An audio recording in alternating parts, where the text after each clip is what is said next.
ময়মনসিংহের ফুলবাড়িয়ার কান্দানিয়া বাজারে বিএনপি মনোনীত প্রার্থী আক্তারুল আলম ফারুকের নেতৃত্বে অনুষ্ঠিত হয় বিশাল মিছিল।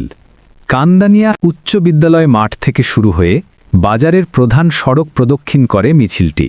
সংক্ষিপ্ত আলোচনা সভায় ফারুক ঘোষণা দেন, নির্বাচনে জয়ী হলে কান্দানিয়া বাজারেই নির্মাণ হবে একটি আধুনিক কলেজ।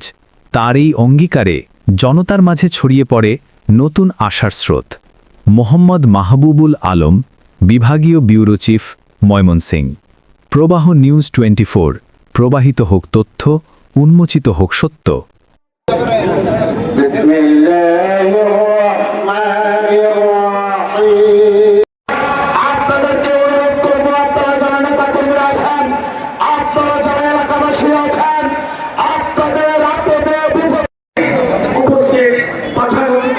বাংলাদেশ জাতীয়তাবাদী দল ময়মনসিংহ দক্ষিণ জেলা বিএনপির যুগ্ম আহ্বায়ক ফুলবাড়িয়া।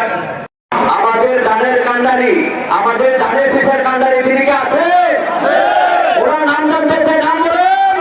প্রিয় নেতা, ময়মনসিংহ দক্ষিণ জেলার যুগ্ম আহ্বায়ক, গুরুত্বপূর্ণ যুগ্ম আহ্বায়ক, ফুলবাড়িয়া উপজেলার ফুলবাড়িয়া বিএনপির অভিভাবক ধানের শেষের সাথে পরামর্শ করে মিটিং এর মাধ্যমে আমাদের যাচাই বাছাই স্কুটিং এর করে প্রতীক বরাদ্দর করে ঐতিহাসিক মুক্তিযুদ্ধের স্মৃতিবিদিত বিচলিত কান্দানিয়া উচ্চ বিদ্যালয় মাঠে আবার পুনরায় ফারুক সাহেব সহ উপজেলার নেতৃবৃন্দদেরকে নিয়ে আমরা ধানের শেষে আরেকটি বিশাল মিছিল এবং জনসমাবেশ করবো। বন্ধুরা আমার, 2026 সালের 5ই ফেব্রুয়ারি ধানের শীষে ভোট দিয়ে বাংলাদেশ জাতীয়তাবাদী দল বিএনপিকে জয়যুক্ত করতে পারি।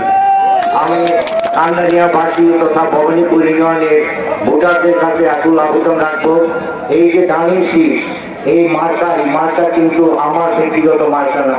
এই মার্কা বেগম খালেদা জিয়ার মার্কা, এই মার্কা তারেক রহমানের মার্কা, এই মার্কা মরহুম প্রেসিডেন্ট জিয়াউর ভবানীপুর ইউনিয়নের জনগণের মার্কা।